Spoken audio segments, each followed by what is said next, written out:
Time, ang istorya ng magtataho. Siguro naman lahat tayo naka-experience na ng bumili sa isang magtataho.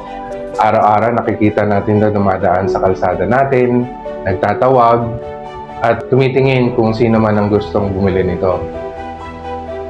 Magtataka ka sa kanya dahil hindi lahat ng kanyang madaanang bahay o establishmento ay bibili sa kanya. Hindi rin naman lahat ng gustong bumili agad ay makakabili dahil nga sa bilis nitong maglakad.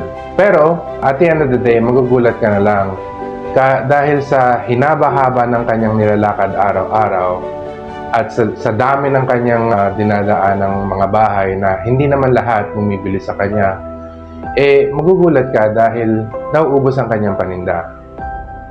Ito ang isang mahalagang mensahe na nais kong ibahagi sa inyo.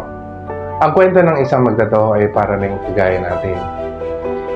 Regardless kung ano man ang katayuan mo sa buhay, hindi lahat ng kakilala, kaibigan, kamag-anak, susuporta sa gusto mong pangarap. Pero sabi nga, tuloy lang ang paglakad sa kalsada ng buhay. At the end of the day, makikita mo, meron at merong lalapit, tutulong, at gagabay sa'yo. Malay mo, isang araw, yung mga susunod na hakbang mo ay patungo na sa kalsada ng tagumpay.